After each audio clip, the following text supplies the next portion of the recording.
Hey everybody, Ryan here coming at you with a video. Yes, a video. This is one of the videos I've had brewing in my mind. And I've just been so exhausted lately from work. I've just been coming home and crashing. I was on vacation last week. And I just really took a break from a lot of technology in general. And did a lot of reading. But anyways, that's not what this video is for. This video is to talk about a film that for many years, I couldn't get into it. I didn't see what the big fuss was about. And I just thought there was something wrong with me. This has happened in the past. This has happened with Heaven's Gate. And it's happened with a few other films. I just can't remember. But Heaven's Gate is one that's one of my favorite films now. And this is also a film that I've owned it countless times. And I've tried to get into it. But I just really couldn't get into it. And I haven't even attempted to watch this for years now. So I picked up the Blu-ray and I really went into it with an open mind. And the film I'm talking about is Sergio Leone's Once Upon a Time in the West. So that is what we're going to be talking about today. Okay, well, so yes, Once Upon a Time in the West. This is a film that I'm a huge Sergio Leone fan. I love every single one of his films, except I haven't seen one. Well, technically, I haven't seen two of them. One is like his first actual directing job, and then the second one is the one that he directed that he gets full credit on. His first directing job was like an unofficial, uncredited job. I think the director was fired and he took over, but he still wasn't really credited. They weren't westerns or anything like that. I forget what the one that he was actually credited on was. But after that film, that's when he went into, Fistful of Dollars for a Few Dollars More, The Good, Bad, and the Ugly, A Fistful of Dynamite, Once Upon a Time in America. Those are all films that I love, and they're like in my top favorite films ever. The Good, Bad, and the Ugly specifically has been a top 10 of mine since I first saw it when I was younger. I just loved it. I recorded on TV as a kid on VHS, and I made my own VHS box for it. I edited out all the commercials, and I watched it repeatedly. Once Upon a Time in America is another movie that I loved when I first saw it on AMC way back in the day. And eventually they came out with that a brilliant original director's cut, version on DVD back in the early 2000s. And I eventually got the Blu-ray of that. And then they came out with the latest extended director's edition, which is 250, 60 something minutes, something like that.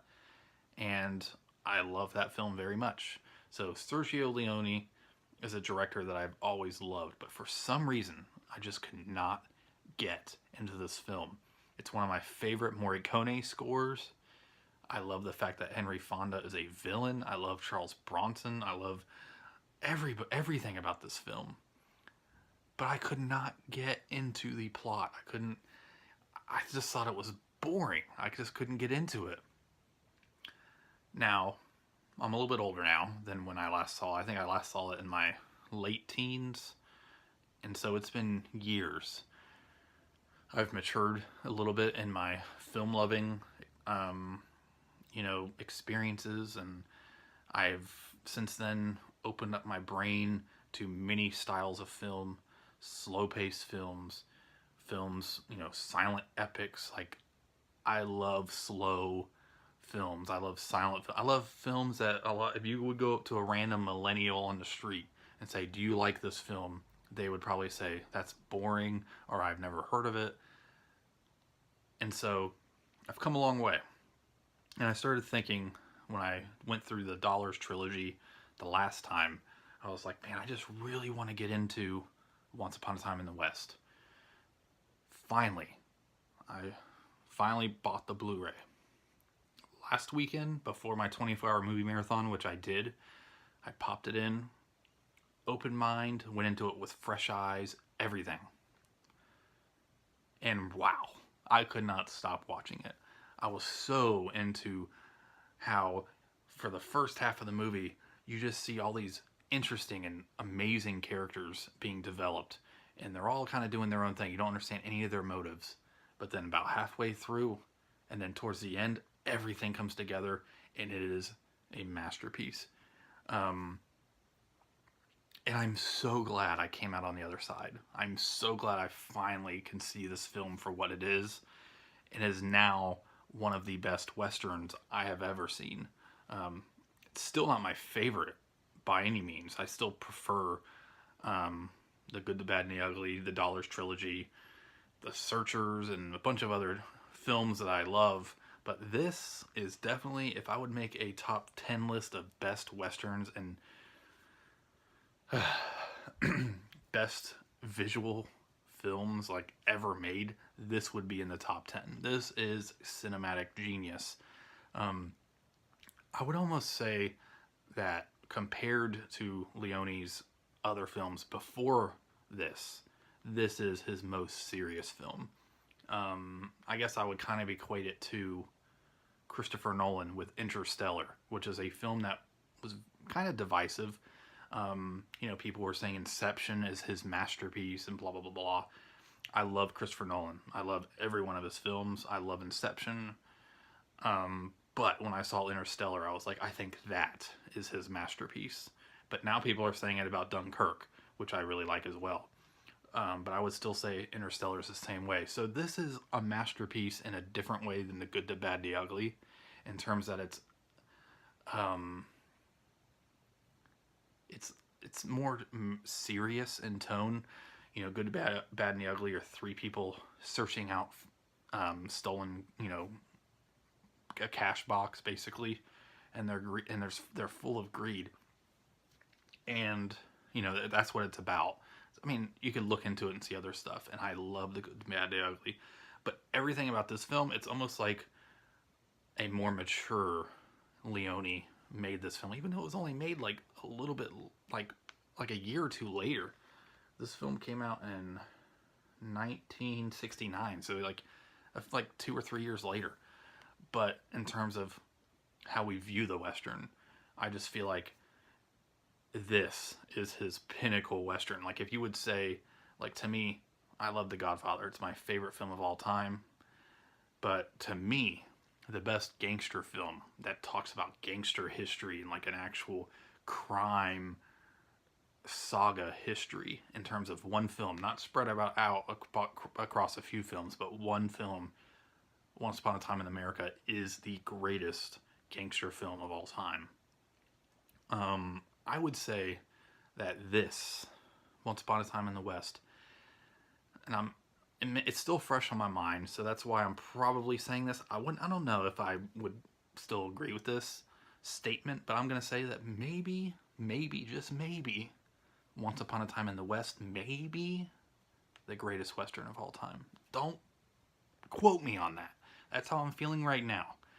I still prefer The Good, Bad, the Ugly, but this maybe can, to me, right now, the greatest Western ever made. The music, the directions that I read and watched some of the documentaries, like Ennio Morricone did the score before they even started filming, and they would play the score on the set during filming, and Leone filmed and did the screenplay and everything based around the score.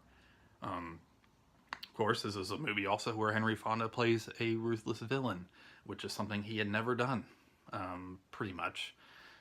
And Charles Bronson is he plays a great mysterious guy. He has motives. He has the harmonica. I'm not trying to avoid spoilers, but I really am just trying not to just make this a spoiler heavy video, just in case there's some people watching this that hadn't seen it.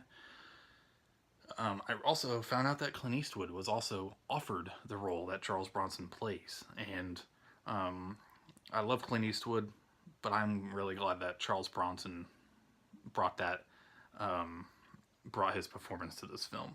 Um, Jason Robards, he's a phenomenal actor, kind of underrated, and in this film, he's kind of a rugged gunslinger outlaw who's wrongfully accused by Henry Fonda's, um, who's wrongfully accused by basically everybody as being the murderer of Claudia Cardinale. I thought it was Cardinal all these years, and I heard them pronounce Cardinale, and so that's, I guess, what it is. Her husband, basically, she was a prostitute. Her husband was murdered. She met him. Her husband was murdered because he owns a big piece of property. Henry Fonda is basically employed by the guy who wants the land. And, wow, I sounded like Jack Nicholson just there. Who wanted the land. I don't know, that was terrible. And so he kills her family. And then you find out that he knows a little bit about him. And he's mad at him for some reason. And Henry Fonda frames him for what he did. Let's see, I'm going like this. That's kind of how the film is for like the first half. And then you're starting to get what's going on. This film also has some of the most beautiful imagery in terms of, like, in a Western film that deals with, like, that has nature and desert, and it's beautiful. It's a beautiful looking film. Yes, so that's my thoughts. This film is amazing, and I'm so glad I came out on this side. And and it's funny because I've always loved everything about the film except for the film itself. My in my I have a big poster of this film framed in my house, and so I think I've showed it in I think it's in the background of previous videos, but I've had that poster for like 10 years now, and it's in a frame. But I just couldn't get into this film, and now here I am. So I hope you guys enjoyed this video. There's plenty more of these on the way. Plenty more film videos. Definitely, since I was on vacation, I definitely was slacking in terms of getting some content up. But yeah, that's over now.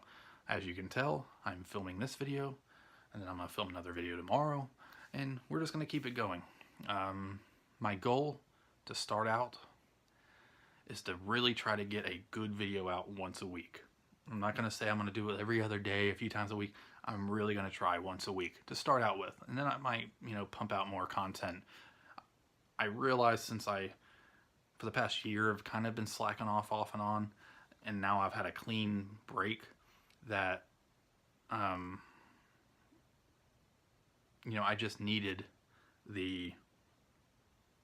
I just need to start fresh. And so I'm at that point now. And I just don't need to overwhelm myself back into it. So, new videos will come as they come. So thank you guys so much for watching. Thank you as always for the support. Have a good rest of the day.